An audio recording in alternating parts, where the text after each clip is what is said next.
What up, world? Welcome to another episode of BrandonJaneauShow. As you know, I am Brandon Janeau, and like always, on all podcast platforms everywhere, BrandonJaneauShow. Social media, social media. Social media platforms, Instagram threads, real BrandonJaneauShow. That's real, REAL, BrandonJaneauShow. Facebook, The BrandonJaneauShow. And of course, TikTok, BrandonJaneauShow. Go follow me on all of those social media platforms. I would appreciate it if you did. Really, where you go though? Really, where you go though? Is the YouTube channel, man.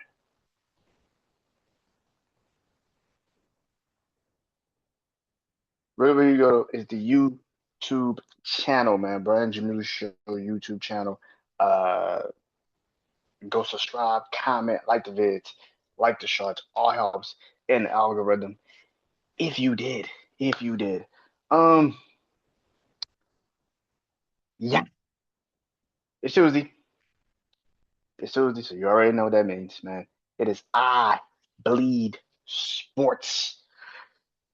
So football got the memo that it's almost that time. So they definitely football clearly got the goddamn memo yesterday. Couple trades, one expected and one not so much, not expected at all. And I we're gonna talk about it. That's just put it like that. We're gonna talk about it anyway. We're gonna talk about it anyway. Um, yeah. We're gonna talk about the trades that happened yesterday. We're gonna talk about some other football stuff that's going on. Uh, Basketball, of course, the NBA Finals start tomorrow. So I'll talk about that and who I think will win in the NBA Finals tomorrow. Who I got. Also, the defending NBA champions, the Thunder, lost. So clearly we got to talk about that and what they should do moving forward. And a lot of basketball news, but let's start it off with this, man. Let's start it off with this. I don't like. I feel like people think we when you talk about this young lady, it feels like you're picking on her. It's not us picking on her. I feel like because this is the world we live in that people think you lead with negativity first and then you got to talk down. No, the Indiana Fever. Of course, if you've seen the video these last couple of excuse me days since the game against the Portland Fire, um, this video has been circulating of Caitlin Clark and her coach Stephanie White uh, basically getting to it on the sideline, going back and forth on the sideline after a play, after a disagreement between the two. Um, yeah.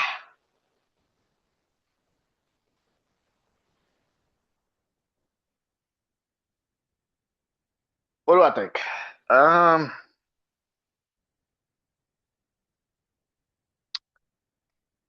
the question becomes: does the Indiana Fever need to start thinking about making a change? One change, particularly, is maybe the point guard itself, which is Caitlin Clark at this moment. Or should the Indiana Fever think about getting rid of the head coach Stephanie White?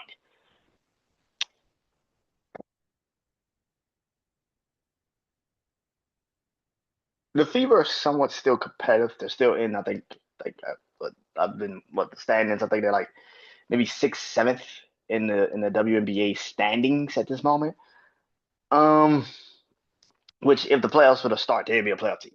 So it's not like it's something like oh my god, like they'd be in the playoffs. Like if the playoffs was to start today, the Indiana Fever would be in the playoffs of the WNBA. So the question then becomes do you make a move like that knowing that anything can happen to your season, good or bad, moving forward? Do you make a move like that? do you fire your head coach? And that's because that's what the fuck the question really becomes. Because at the end of the day, they're keeping. I can't see them. Either Cleveland Clark's gonna get moved to the two, or there's gonna have to be a real conversation about her and her minutes in certain situations. Listen, man, the reason why a lot of people, I would say, was very aware of Caitlin Clark and how she played and plays, while a lot of people weren't so, you know, jumping up and down about her as a player like everybody else was. I particularly was like, bro, Caitlin Clark has never won anything.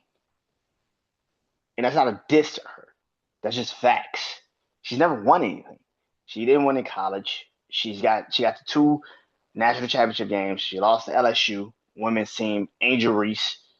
She lost to LSU, and then in the following year, when she got back to the college championship game, she lost again to South Carolina. So it's like, okay, so you lost basically two national championship games, and yet people still praised you like a star, which you are. But I said this a couple of weeks ago, maybe a month ago, 2 months ago, maybe. I don't know how long I said it. I said Caitlin Clark is more famous than a basketball player. She's more famous than she's actually a basketball player. She's a famous name. But I think y'all gave her a little bit too much of the fame before you actually let her grow her game. And that's just the facts. I think she's never had to grow her game. She's always been the best shooter, but she's never been the best defender. She's been a pretty average to okay ball handler, but she's a very turnover prone point guard. She is not as great as everybody keeps screaming she is. She's not that great. She's not that top tier level of greatness. I think that people looked at the shooting and said, "Oh my God, she's like Steph Curry. She can shoot the ball from so many different angles." Instead of being like, "Well, Steph Curry also can play off the ball." When Steph Curry started his career, he wasn't as good defensively. He wasn't a great defender at all, but he's gotten better. He's improved somewhat. But Steph Curry sometimes has clunkers, some stupid turnovers, but not a lot. And he's gotten better even in that sense with the turnovers. So I feel like a lot of the people that looked at Caitlin Clark and just gave her a pass, you just only expected her to shoot all day. Oh man. But when you go to a team and you're the number one overall pick, you're not going there to just shoot all fucking day. No. And I saw a young lady, TikTok, I can't remember her name, but shout out to her on TikTok. She said this perfectly well, which was Caitlin Clark does not know how to function on a actual good team. When her team is bad, that's when she's the best because she has to do so much. She has to score, she has to be an assist. But when she turns over the ball, it's not on her. It's on the team. It's like, well, she's doing everything. Why would you not just catch the fucking ball? Why would you? And it's like it's on the team. But now that the Indiana Fever is somewhat competitive, you got Kelsey Mitchell, and you got Aaliyah Boston, who I've always said Aaliyah Boston before Kelly Clark got there was putting up record stats and numbers and went to the fucking All Star game. She was a starter in the All Star game as a fucking rookie. Like, I don't think people understand that. Like, she was a fucking rookie. She was a starter as a rookie in the All Star game. You know how many fucking incredible women play in the WNBA, and she was one of the fucking starters? That's insane. And then next year you got Caitlin Clark, and then the team just well, I don't say the team, but the perception was that Caitlin Clark is now the face of the franchise. And for good reason, right? I mean, but again, it goes into what I just said. She's more well known for being famous than actually being the best basketball player. And that's why a lot of people kind of that had that sentiment of that feeling of like, bruh, like she's not actually the best women's basketball player. There's nothing about her game that really translate to the game of the WNBA. Sabrina Ionescu is a better player than she is, and she can shoot the shit out the ball. And when Sabrina's healthy and she's playing, man, she's better than Caitlin Clark, and we know it, and we know it. It's like this is the thing. Like Paige Beckers is better than Caitlin Clark, and we know it. See people that actually watched. See people that actually watched women's basketball can tell you there are certain women that were better than Caitlin Clark, but y'all didn't want to hear that. You wanted to. You want, and it's something I've been realizing. I know already, but this is something I've clearly have known for a very long time, and that is you want perception to be reality, and that's not the case. That's not the case at all. You want perception to be reality, and perception is not. Reality is reality. You can say Caitlin Clark was supposed to be the best women's player on the planet and all this other shit, but there's never come a time where Caitlin Clark has been when she's actually played against real competition. She's never been the best player. When she's played against actual real competition, she's actually shrunk in big games because that's not who she is. And this is why people kept trying to tell y'all, like, listen, we think the girl's special. She got something, but she's not better than half the women y'all keep saying she's greater than. No, she's famous.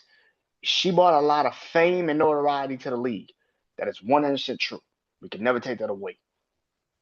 But what you're seeing right now from her is what people kept telling y'all for a very long time. People kept saying, hey, there's a lot of this girl's game that needs to be improved. She needs to grow as a player. She is not there yet. She can shoot the shit out of a ball. That's great, but she's not a great off. She's not actually a great assist player like that. You can't tell me having 10 assists but 7 turnovers is a great fucking game. That's insane. That's fucking insane. You could score, and again, like I said, her rookie year, she was triple doubles and she was this and that and that and this. And then and now she's back. And you can sit here and say, well, maybe she's hurt. Yeah, I think there's a massive thing. I think her back is injured. But here's the thing with that: if you're hurt, then sit out because the perception that you are now leaving yourself open to is that you're just not that good, and that is something that you shouldn't be trying to force yourself. I get it. People are gonna sit there and say, "Well, she's trying to play through the pain. What do you want her to do?" But when you are very limited and your only option is to score the ball and shoot the ball and you're not actually able to get the ball out your hands and shoot it because you're hurt, it's kind of bad. But on top of that, her defense sucks. She's not a great defender. She's never been a great defender. She's not a great defender. Like I said, she isn't really the greatest ball handler in the world. People now understand if she can't go left, which is the craziest shit. She can't go left. It's a lot of things about this girl that I think a lot of people are trying to like. I think people looked at the fame and the notoriety more than they looked at the actual game and her ability to play. She is famous, but she's not the best player in the world. She's not the best player in the WNBA. She's nowhere near it. And I think that people are now starting to realize this. And now they're starting to say, oh shit, maybe this girl wasn't everything we thought she was. She's famous. I said this months ago. She's famous. I give you that. She's famous as shit. But I think the fact that she's famous made her believe she's already there. And sometimes with people like that, when you think, well, everybody know my name, I don't need to do all this extra shit. I'm already there. You never grew your game out. You never got better. You never tried to get better. And now your flaws are starting to kick in. And people are seeing it. And now people have a way to handle you. And that right there is why I feel like there are way more people that have every right to call her out for what she's doing now. So that problem, that situation, excuse me, on the sidelines with her coach and her, that is a bad sign. That's a very bad sign. I don't think that that's because that's some shit that's probably been bubbling up for a while, and maybe that was just the first video really took him, but I'm pretty sure that's more than that video. And there's a reason for why, and people kept asking the question, like, why did they take Raven Johnson? Nobody understood why the Indiana Fever took Raven Johnson. Well, now we're starting to see why. Because they need an actual leader. That's something else I said. Caitlin Clark is a star. She's not a leader. She cannot lead that team. She's not a leader. She's not a leader. And it's okay to say she's not a fucking leader. And I feel like that's the problem. And I think that's the clash. But if you ask me right now, what's going to happen? I think Indiana Fever is going to probably fire the head coach. It's perception. You can't sit Caitlin Clark. You can't bench her. You can't tell her she doesn't fit right now. There's no way around that outside of people just turning around and saying, fuck this league. It's never going to come off with a sense of, no, Raven Johnson gives us the best chance to win. That shit is not going to compute. It's not. It's just never going to compute because people don't want to hear that. They want to know, why would you do that? How could you let Caitlin Clark? It's like, bro, Raven Johnson gives us the best chance to win. Nobody's going to hear that. It's you're bitching Caitlin Clark. It's all the fuck they heard. They don't give a shit about nothing else. You wasn't gonna win shit with her. You wasn't gonna win shit. They're not gonna hear it. It's gonna go through one ear and out the other. And that's the thing. So I think the coach is gonna get fired. I think if the Fever continue to have these types of games where, like Portland, where Caitlin Clark, even though Caitlin Clark is the reason for why you kind of lost that game, because she's shooting the ball and it's not there. And so instead of you trying to help your team any way you can, sometimes you can just be a fucking decoy. It doesn't mean you have to shoot the fucking ball. You can be a decoy. But her body language, when she doesn't get the shots off and she's not making the points and she's getting picked on defensively because she's not a great defender, her body language tells you she don't want to fucking be there. And that's the problem. When her body language is showing you like she's disinterested, that's another thing. Her body language. She's not making shots. Her fucking body language tells you like she just doesn't want to fucking be there. Now you playing 4-on-5, and not just defensively, but offensively. Now you playing 4-on-5, and it's like, bro, what the fuck?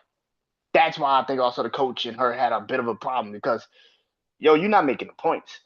The best way you can help us right now at this moment is probably being a fucking decoy, but that's not what she wants to do. Yeah, I think she got a lot of growing up to do. I think she's never had to learn how to be a good teammate. I'm from what I'm looking at. She's never had to learn how to be a good teammate. She's never had to learn. Everything has been given to her. You can shoot the shit out the ball. You can do this. You can do that. She's never had to really learn how to be a teammate. I think Iowa had a better structure for her that all she had to do was just score. So now you're putting yourself in a situation where you got caliber players like an Aaliyah Boston. You got a Kelsey Mitchell who can handle themselves and actually be better than you certain nights and can actually carry the team without you. And again, people that understand this shit, the Fever made it to the playoffs without Caitlin Clark last year and actually was doing pretty fucking well without her. So again, the question becomes, why do you have her? Why do you have her in this situation where you feel like maybe there's better women that can fit right now? And I think that's the one thing about the Indiana Fever that I think they're starting to realize is like. But again, the organization is going to choose the star over the coach. That's just the facts. No matter what the fuck the coach is, no matter what the fuck the star is capable of or doing at the moment, the star will always get the benefit of the doubt. It does not matter. The star will always get the benefit of the doubt. to everybody in the WNBA, they will sit there and say, well, Caitlin Clark is the reason for why the Fever is even on TV. Caitlin Clark is the reason why the Fever is even being talked about. She's the reason why the W is even on TV. She's the reason. Caitlin Clark will always get the benefit of the doubt. And it doesn't matter if the Fever are piss poor or if she's playing. The team is good, but she's playing the worst basketball at this time. It doesn't matter. She will always get the benefit of the doubt. And it sucks. And it sucks for the team. In her. It's in her. It sucks for her too, because no matter what, you're always going to be given the benefit of the doubt, even if you know you're not supposed to be. So, yeah. NBA. Nah, fuck that. I'll leave that for later. I got a lot more to go with that. So let's just go into the NFL. Fuck that. Let's go to the NFL. The trades happened this past week. Trades happened yesterday, I should say. I'll talk about that, but I want to get into this first.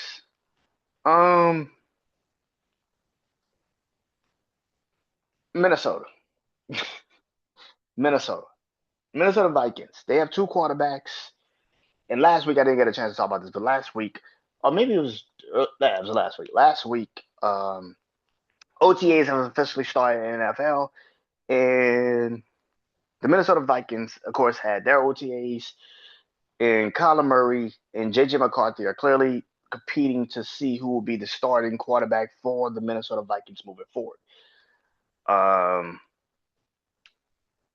Murray gave basically the PG quarterback answer. He gave the PR answer when asked about JJ McCarthy.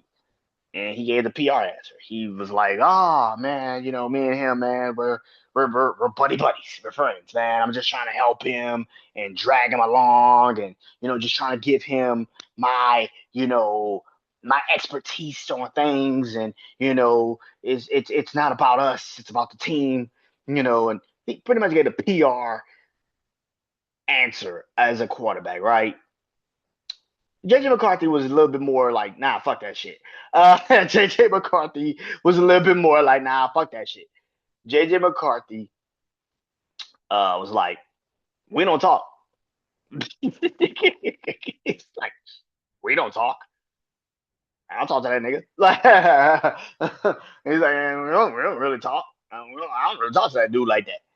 JJ McCarthy was like, we like two kids in a classroom that the teachers gotta try to like teach, and that's pretty much it. I don't really fuck with him like that. It is what it is. And I saw a lot of people on Twitter being like, oh, man, you see, this is why Kyler Murray is gonna lead the team, and he's so much better at number one. And I'm like reading these comments, and I'm like, do y'all motherfuckers actually watch the game, or do you just skip through it? Like, what the fuck are you doing? This shit made me laugh. Steve Smith, one of the greatest wide receivers of all time, gets on camera on ESPN, and he literally says what the truth is. They asked him about Kyler Murray and JJ McCarthy. How do you feel about Justin Jefferson? And he said, man, I pray for Justin Jefferson. Godspeed, my brother. Because we know what the fuck it is. Real fans know what the fuck it is. Not these little come through lately, Johnny come lately motherfuckers. Like, no, we know what it is, bro. Like, anybody that's sitting there trying to tell you Kyler Murray is going to turn the fucking Vikings around, you are delusional as shit. And you don't know football. Like, it's obvious, nigga, you don't know football. You realize Kyler Murray's been in the league longer than Joe Burrow? Kyler Murray's been in the league longer than Trevor Lawrence. He's been in the league longer than Tua, Justin Herbert, Jalen Hurts. This dude's been in the league longer than them. CJ Stroud, Bryce Young. Kyler Murray's been in the league longer than them. Kyler Murray was drafted in 2019. First pick of 2019.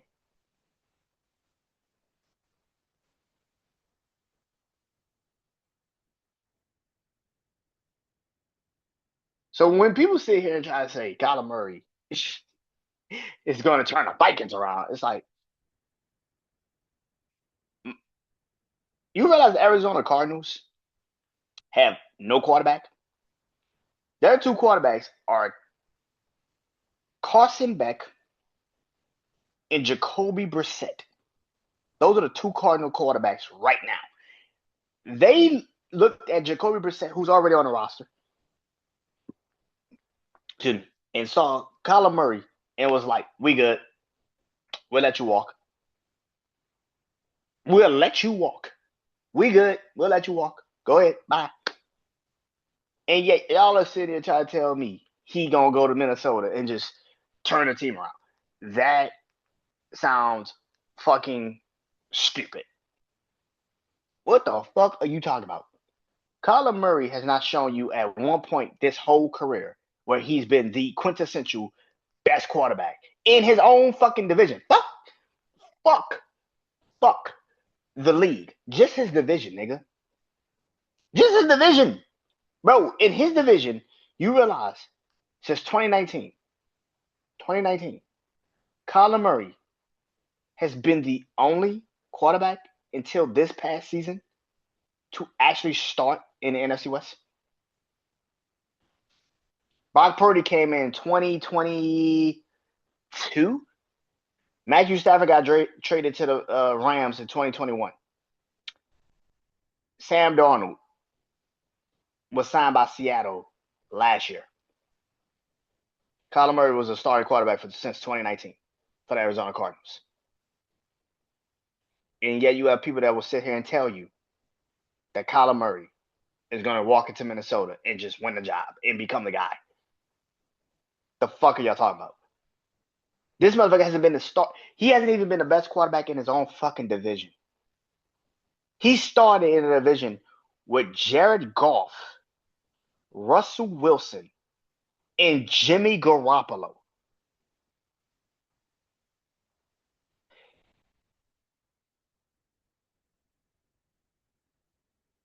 I want y'all to take a second to listen to what the fuck I just said.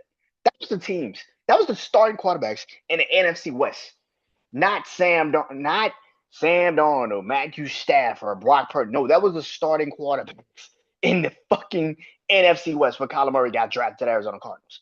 Russell Wilson, Jared Goff, and Jimmy Garoppolo.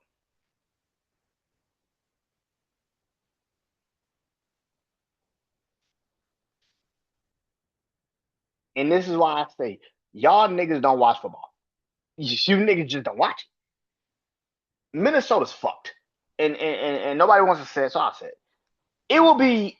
I will be absolutely fucking surprised if Minnesota wins at least 9 games this year. I believe in Brian Flores. I believe in Brian Flores. I believe in Justin Jefferson. But I'm gonna be honest. I would not be surprised. Midway through the season, Justin Jefferson gets traded to Philly. I would not be surprised. I would not be surprised, especially after Philly just traded AJ Brown.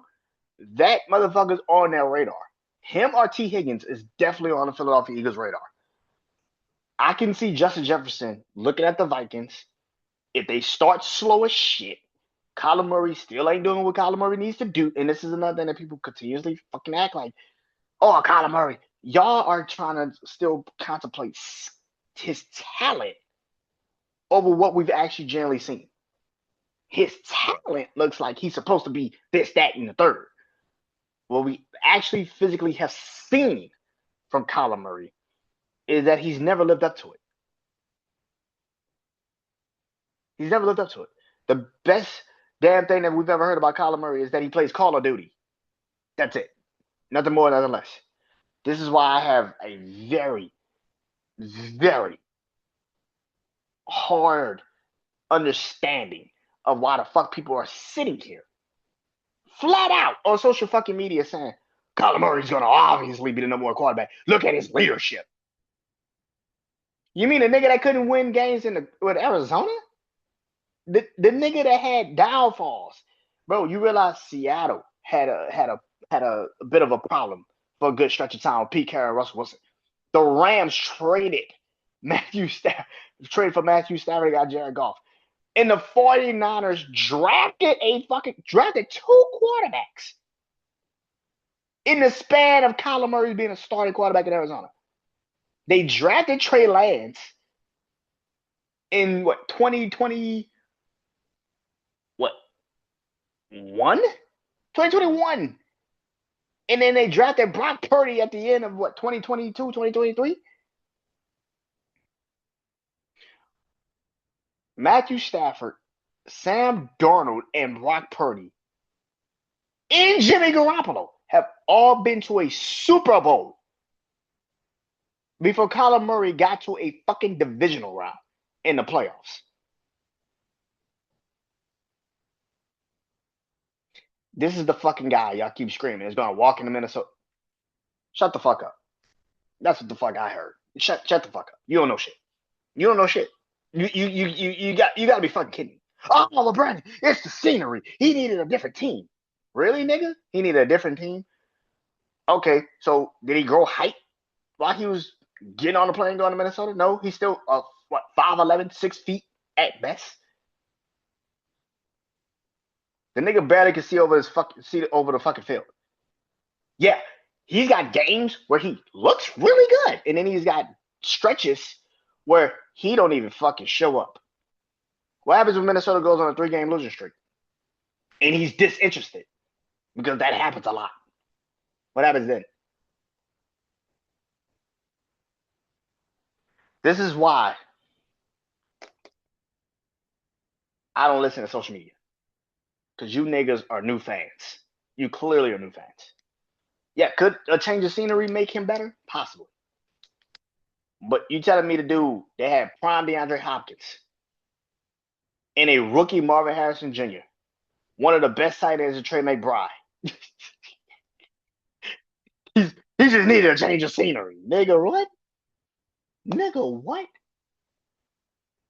What? You had a prime DeAndre Hopkins, a rookie Marvin Harrison Jr., a James Conner who was torching motherfuckers, one of the best tight ends in the NFL, and Trey McBride. And yet you tell everybody it's not him. It's not them. It's him. It's not him. It's them. Okay. Okay. Okay. Who I think is gonna win that job in Minnesota? I don't fucking know. Do it look like it matters? Not really. I'll be honest. I've said this numerous times. I think them,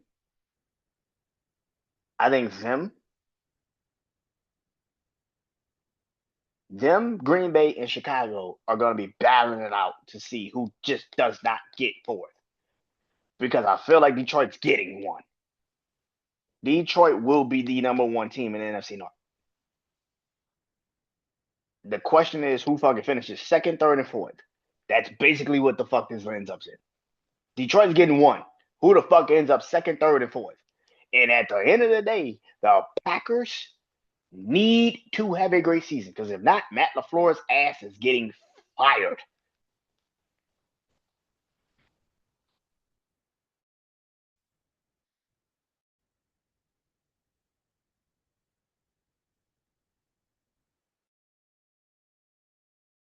Like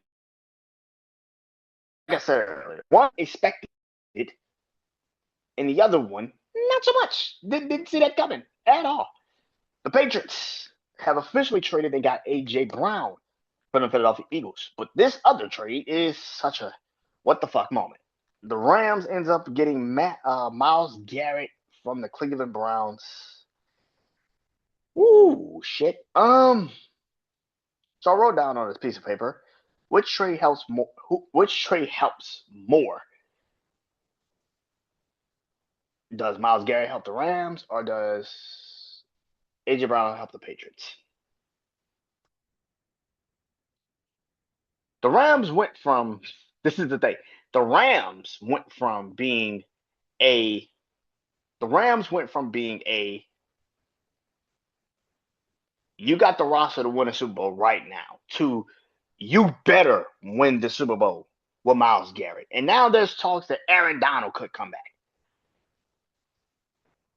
You better win the fucking Super Bowl this year. There is no way around this. You better win the Super Bowl this year. You have no choice. You have no other alternative. There's no one, not a soul, that can sit here and tell me that if the damn Los Angeles Rams don't win a Super Bowl this year, that this trade wasn't one of the dumbest fucking trades you've ever done. It would be.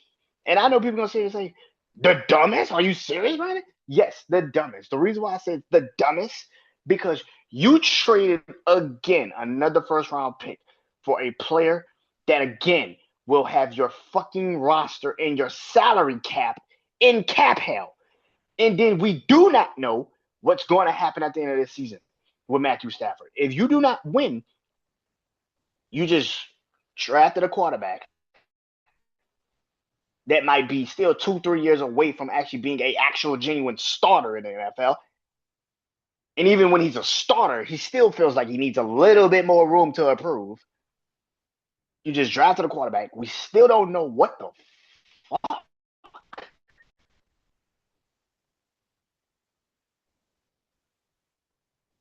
Sean McVay was like, if I win this Super Bowl this year, I'm fucking retiring. I don't want nothing to do with this team after this season. I don't know what the fuck. Devontae Adams, it feels like he's on his last leg as a starting as a receiver. It feels like he's on his last leg as a starting receiver. There's a lot of this shit, and I'm looking at the Rams, man. Bro, you just traded another couple picks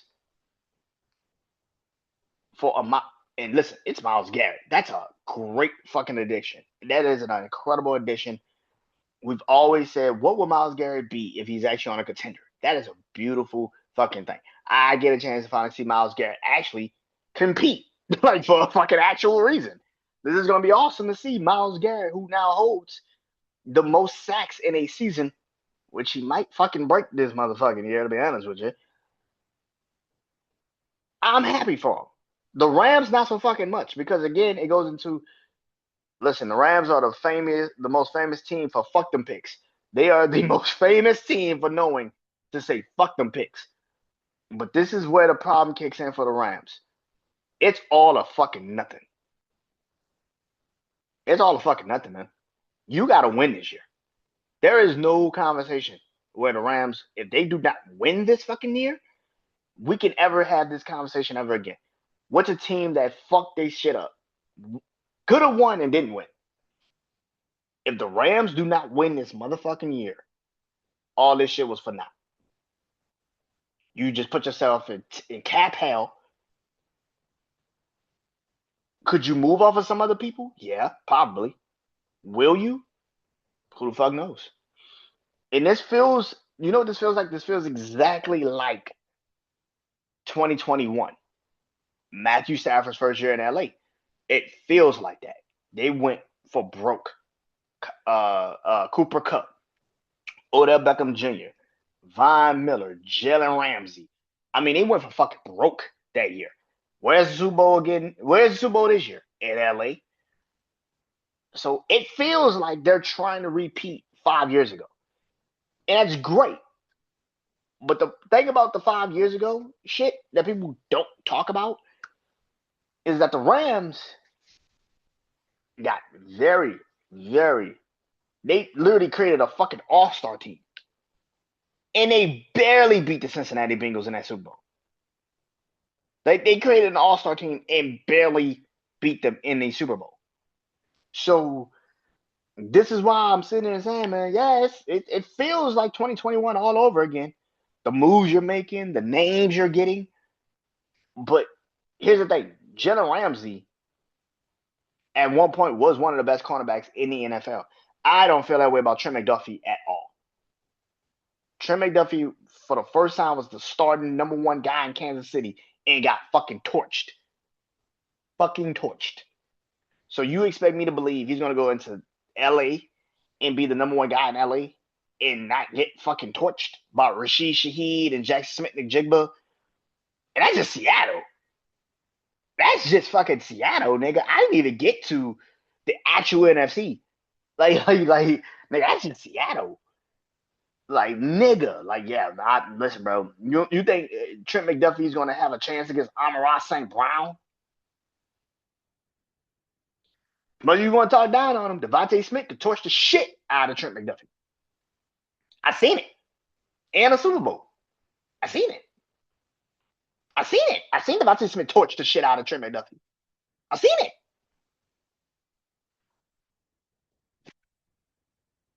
CeeDee Lamb, George Pickens.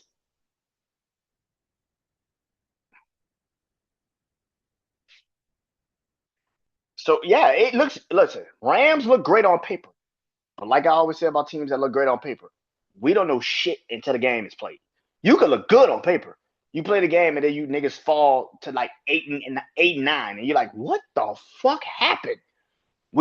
I've seen this enough in my life where teams bought a team and then sometimes it just didn't fucking work. Perfect example is the Philadelphia Eagles in like 2011, some shit like that. They bought every goddamn player, Vince Young, Michael Vick, uh, motherfuckers was rolling with people, and then they start the season and they fucking shit the bed. It was just a disaster. Do I think the Rams will have that same situation? Probably fucking not. But if you do not win this, the Rams have left themselves with no margin of error. You either win the Super Bowl this year or your ass don't belong in the conversation. And this will go down as one of the dumbest fucking trades you've ever done. Because you could have just not done this. So yeah.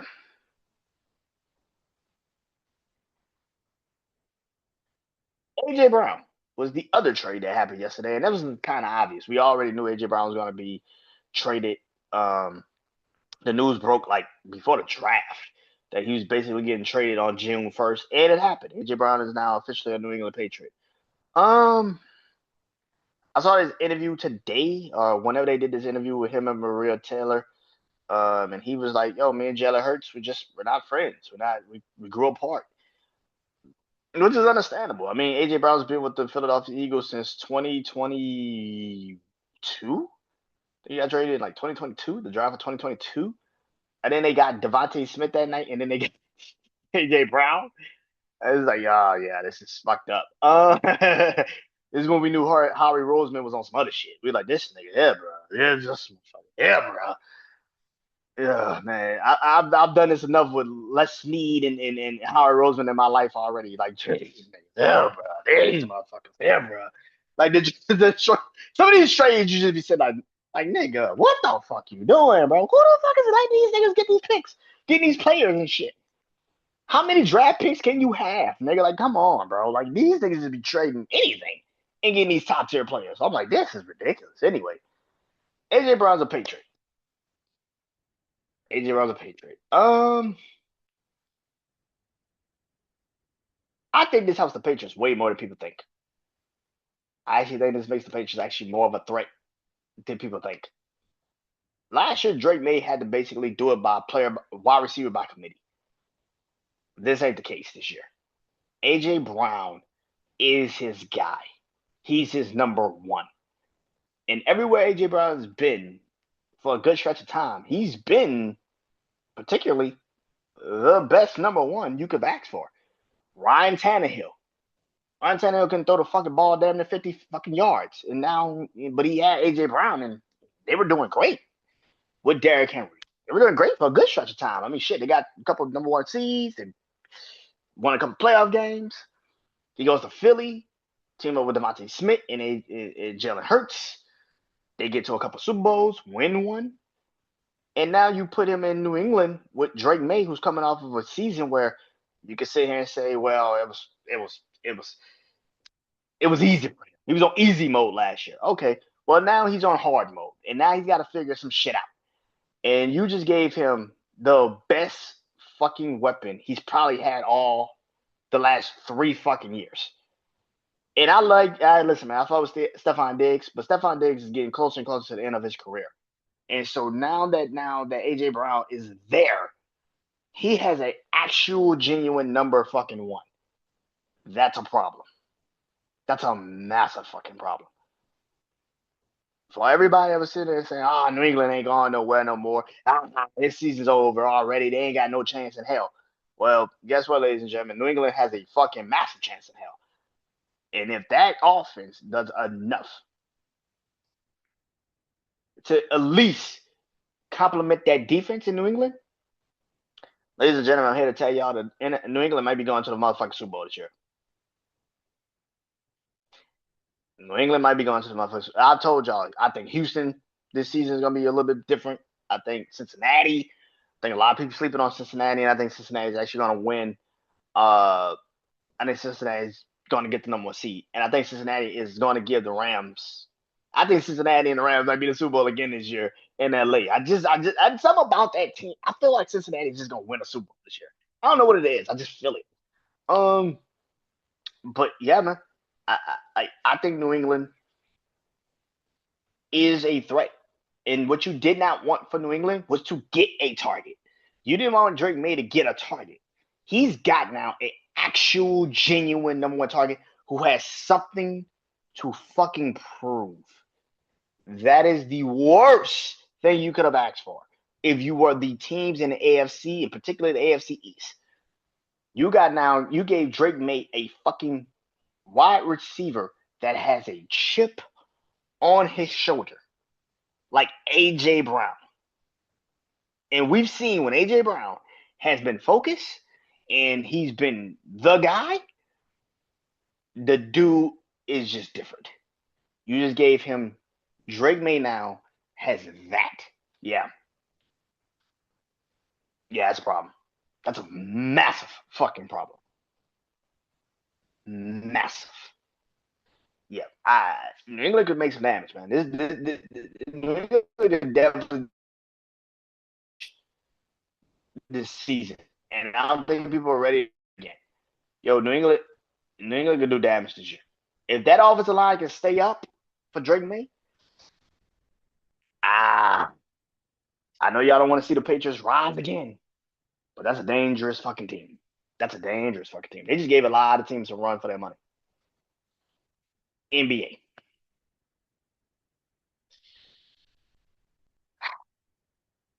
You know,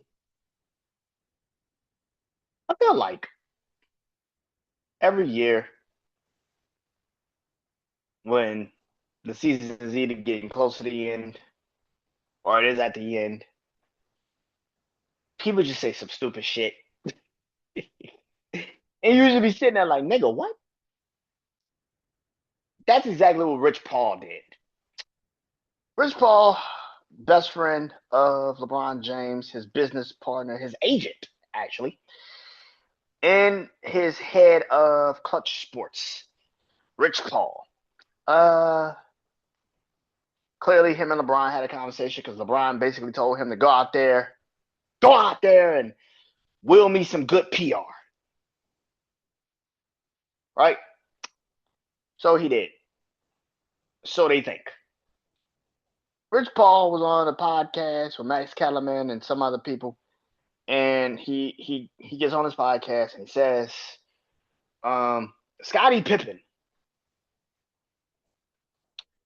in the same vein as a Michael Jordan. And if Michael Jordan never had Scottie Pippen, he would have gone 0 for 6 in the finals.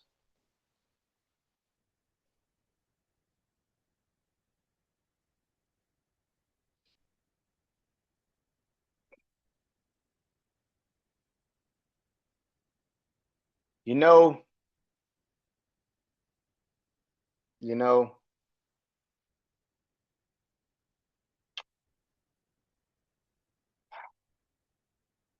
you know, I I generally wish that LeBron James PR team would just shut the fuck up about this debate. You're never going to win this debate. And it actually makes you look worse that guys like Rich Paul and others jump out the window like they do. It's one thing to say Scottie Pippen should be in the same conversation with like Michael Jordan, and y'all should give him the same type of love or whatever you want to say, right? But more importantly, it's the Mike would have lost all 6 finals if Scottie Pippen never was his teammate. What? To you LeBron fans, I don't think y'all understand this shit, and I'm starting to realize this. Y'all don't understand this shit. Y'all use that argument so much. That's your favorite argument. Well, Mike would have never won the finals if he never had Scottie Pippen. You're right. You're right. But here's something that y'all don't say. Michael Jordan's only all-star teammate in his entire career was Scottie Pippen. His only all-star teammate that he's ever played with was Scottie Pippen. You want to know how many all-stars LeBron James has played with? The only only top 25 player at the time Michael Jordan became the guy that Michael Jordan's ever played with was Scottie Pippen. You want to know how many top 25 players LeBron James ever played with? You see, this is why this is fucking stupid. And this is dumb. And the narrative that y'all run with does not make a lick of fucking sense because you think it's a good narrative. You think you're winning. That's what you think. You think the narrative that you're doing and you're saying makes sense. In actuality, it actually isn't good. It actually makes LeBron James worse in the argument. LeBron James has never won a ring without a top 25 player. He's never won one. Anthony Davis. You can make the argument that he was a top 10, top 15. Dwayne Wade and Chris Bosh both were, before they got teamed over LeBron James, were both top 25 players. Both were top 25 players. And multiple All-Stars. Kyrie Irving and Kevin Love. Well, I've told y'all numerous times. Kevin Love was the face of his franchise for Minnesota and was averaging 20 and 10 every fucking year. And the only reason why he got traded from Minnesota to Cleveland is because he told Minnesota, you motherfuckers ain't doing shit with me, so trade me. You ain't going to do nothing to build this team, so trade me. Kyrie Irving was already a fucking all-star. And won Rookie of the fucking Year.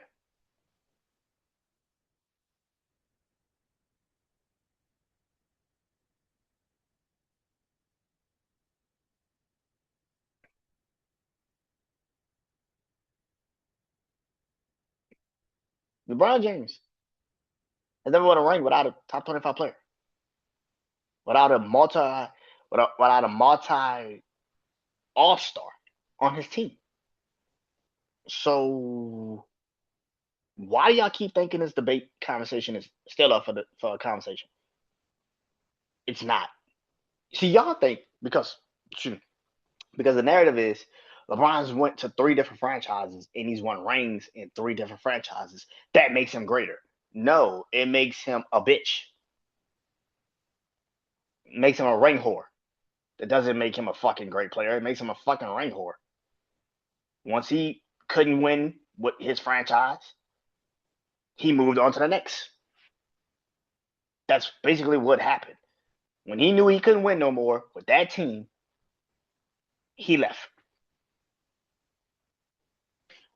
So, when you sit here and you say that this is a debate, no, it's not. It actually makes y'all look worse. The fact that Scottie Pippen, you're trying to make it now seem like Scottie Pippen and Michael Jordan were on the same level. No, they weren't. They were never on the same level. Never on the same level. There's never been a game where I could turn on the TV and see when Michael was in a game and Scottie was playing, both of them are playing. I never seen the Bulls say, "Okay, Scotty, you take the last shot." That's never happened. It's never fucking happened. Matter of fact, to make you even more stupid and help you out with this dumbass debate, if Scottie Pippen was on Michael Jordan's level, why Scottie Pippen never won a ring without Michael Jordan? And Scotty's actually had way more opportunities without Mike than Mike had without Scotty to prove that he was better than Mike. The first year Mike left, the first year Mike retired, right? First year Mike retired. Mike retires. They get to the Eastern Conference semifinals, Game 7. Scottie Pippen in that series pulls himself out the game because he thought he was Michael Jordan. Hey, I'm the guy. I'm the man. You should give me the ball. Let me shoot the last shot against the Knicks. And he pulled himself out the game. Nobody told him not to go to do that shit. He did it on his own. So he did that. He left the game. What made it worse was Tony Kukoc, who was a rookie that year, still hit the game winner. The following year, they're struggling that season. And that's when Michael Jordan finally comes back. And because he comes back, they actually make it to the semifinals. Now, because Michael Jordan wasn't in basketball shape, they lost to the Orlando Magic. The following year, they go 72-10. 2 years after, in the next 2 years, they win the next 2 championships back to back in game sixes against the Jazz. But after that, Mike retires again. This is the second time Mike retires. He retires again. The 1999 season, which is a shortened season because of a strike, they come back in 1999. You know what Scottie Pippen does? He goes to the Houston Rockets. He teams with Clyde the Glide Drexler, Hakeem Olajuwon, and Charles Barkley. Did they get to NBA Finals? No, they did not, Brandon. No, they did not. Well, tell them who did. The San Antonio Spurs. They lost to David Robinson and Tim Duncan in his rookie year. In a shortened season.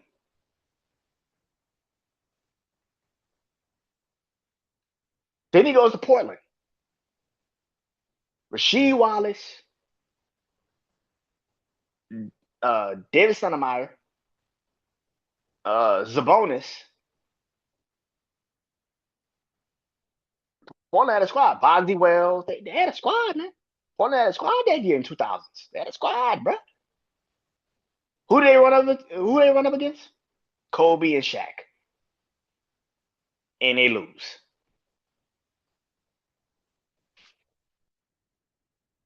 And Scottie Pippen finishes his career in Chicago with the Bulls again. On a really bad Bulls team, by the way. But they were young and they had a lot of young talent. Tyson Chandler was on that team. They had some young talent then.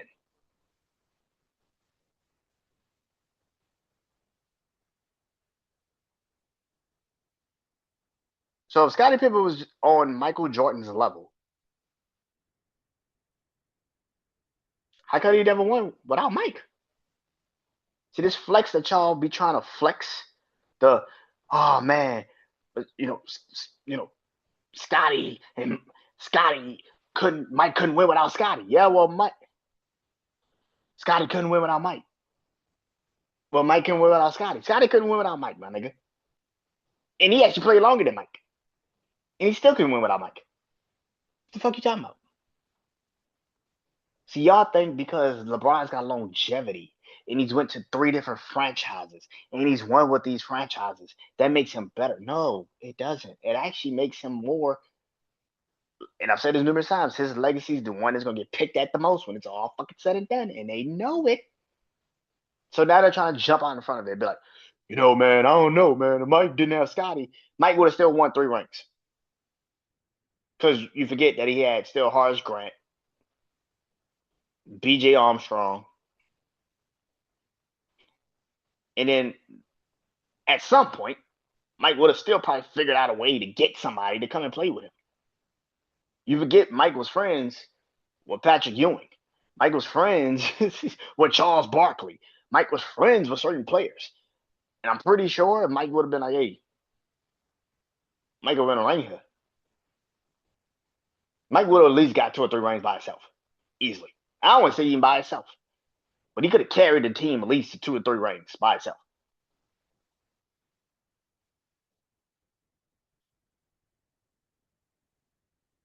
So I think when people sitting there trying to now Rich Paul doing that goofy ass shit, it opens up the PR, and again, it goes into the LeBron James.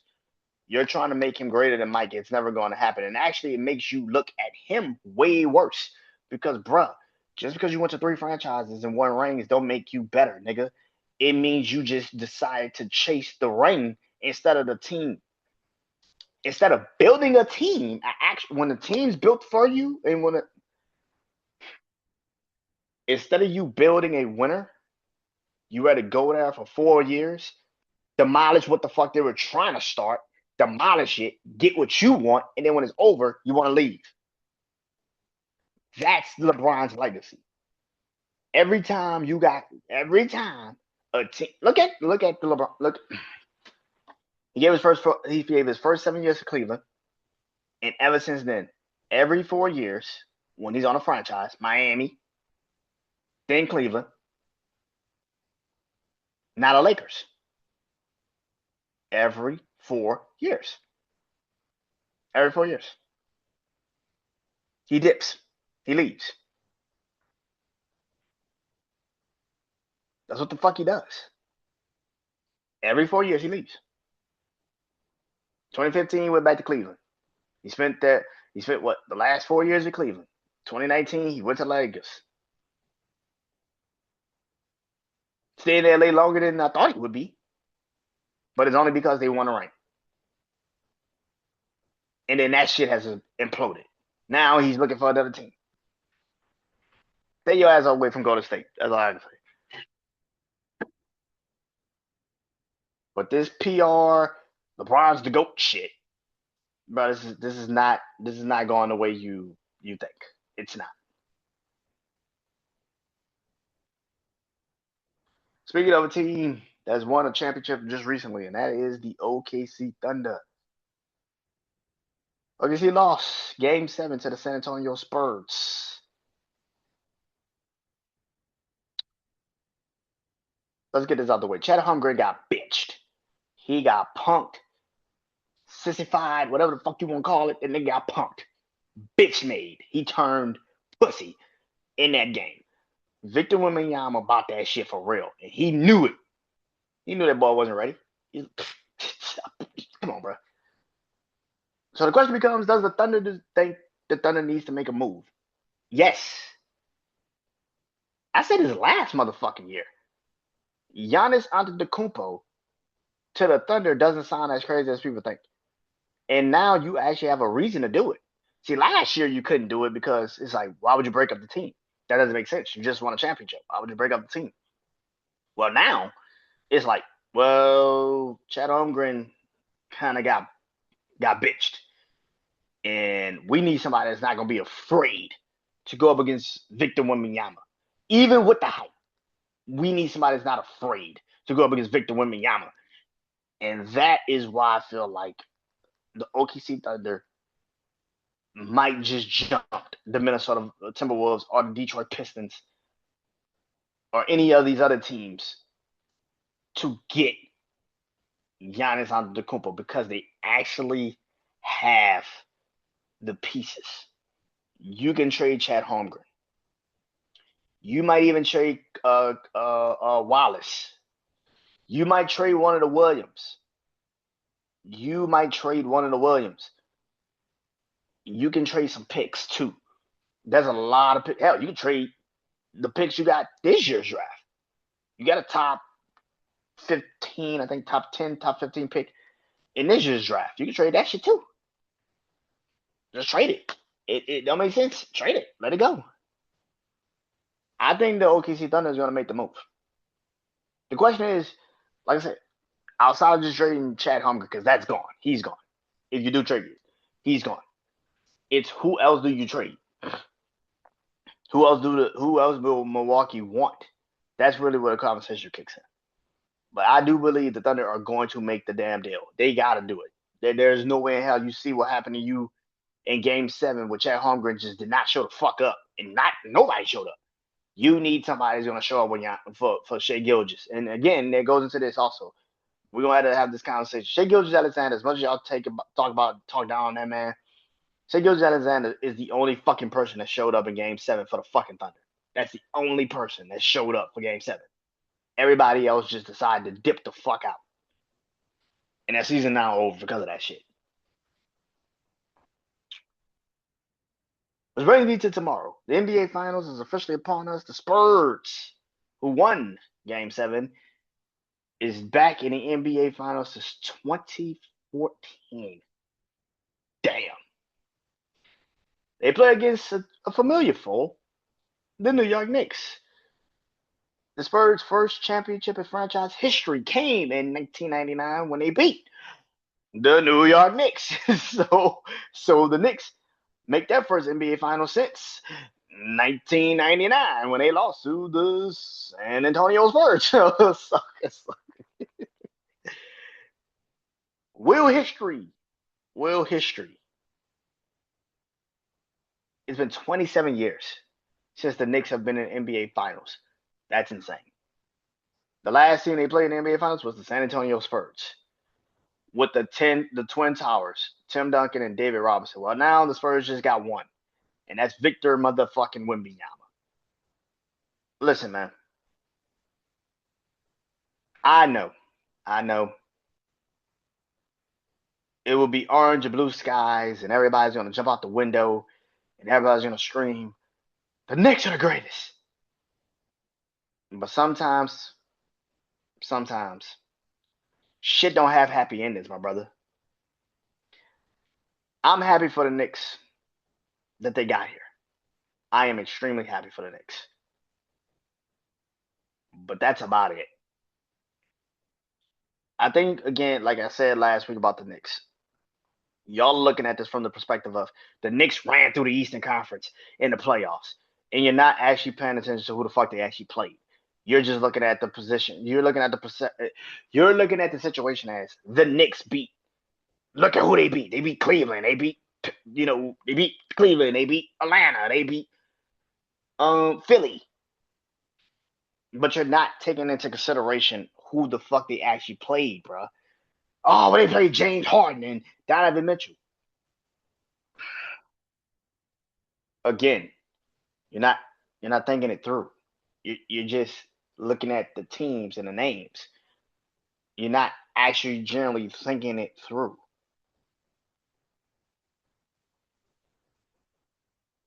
San Antonio is younger, more diverse, can handle what the Knicks do.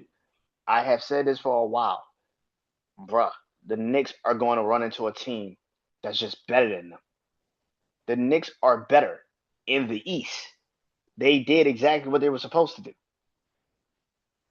Jalen Brunson still has not shown you he can play fucking defense. He's not showing you that yet. And Karl-Anthony Towns also has not really played against anyone like a Victor Wembanyama. And now you also have a Mitchell Robinson who also has a broken pinky finger. And the first taste you get of the NBA Finals, the Knicks have been great on the road, right? Well, now you're on the road to start off the NBA Finals. You're going to have to show them on the road you can handle this shit. And I am looking at this situation. I'm saying to myself, bro,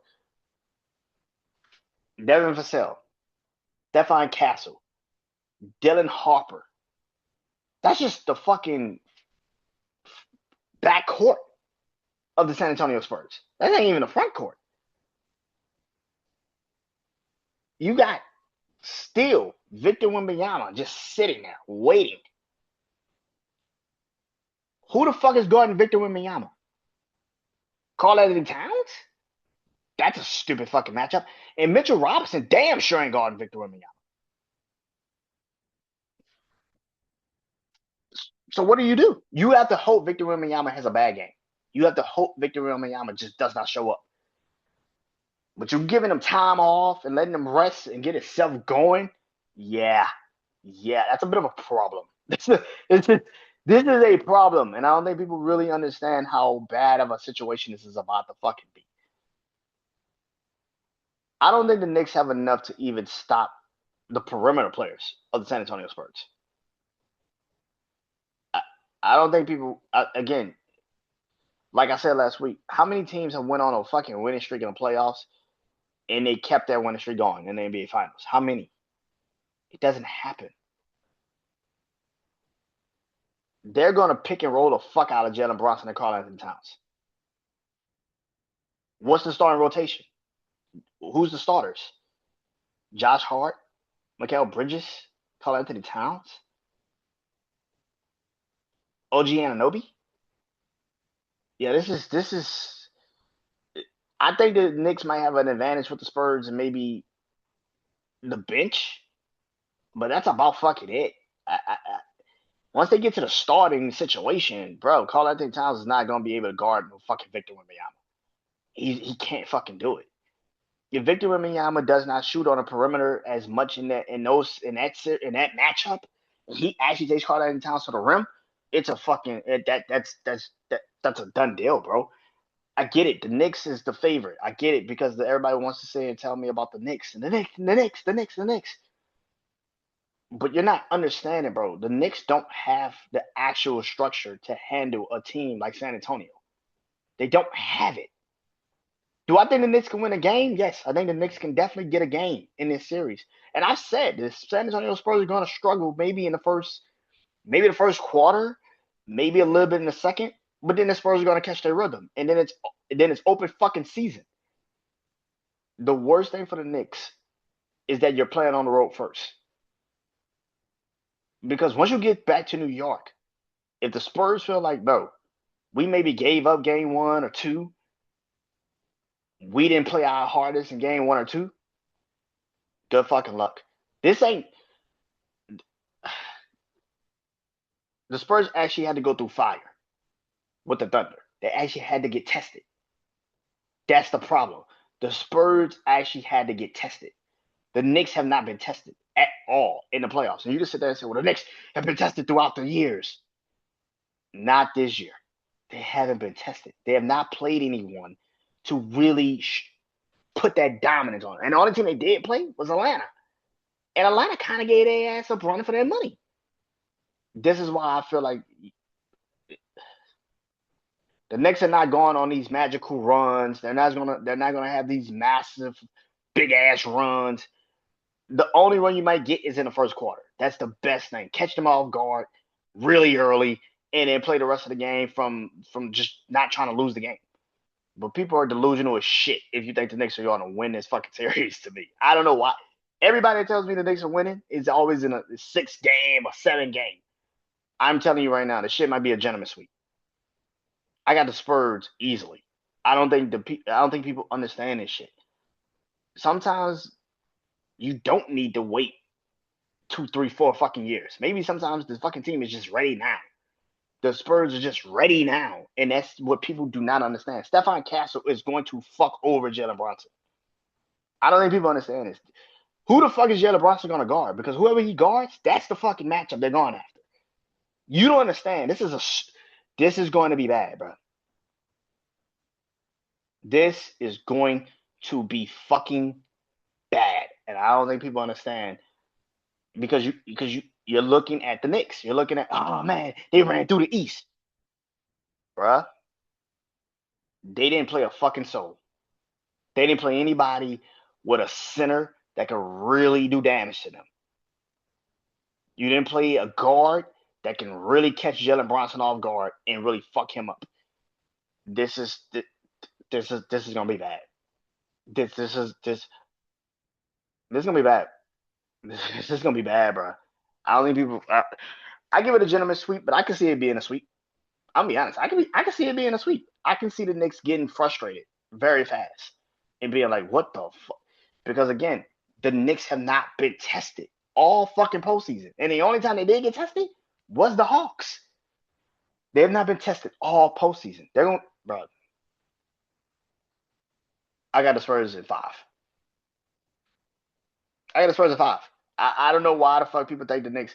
I can see the Knicks win tomorrow. But 2, 3, 4, 5 is just gonna be an ass whooping. You're just gonna be sitting there like, what the fuck happened? Yeah, yeah.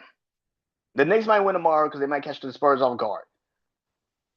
But I think people think the Knicks are gonna go on these massive runs and they're gonna dominate them out the gate. No, the Spurs just went through fire, and I said this Spurs.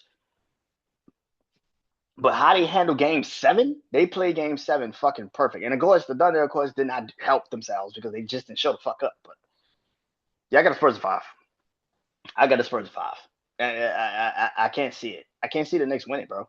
I'm sorry. I know a lot of people are gonna be crazy. Oh, they gonna sweep them. All right, no, they're not. I got the Spurs at 5. Victor Wembanyama is about to be crowned the new face of the league, and he gonna do it on New York. And that's it. That's all. Tell you guys next week. Peace.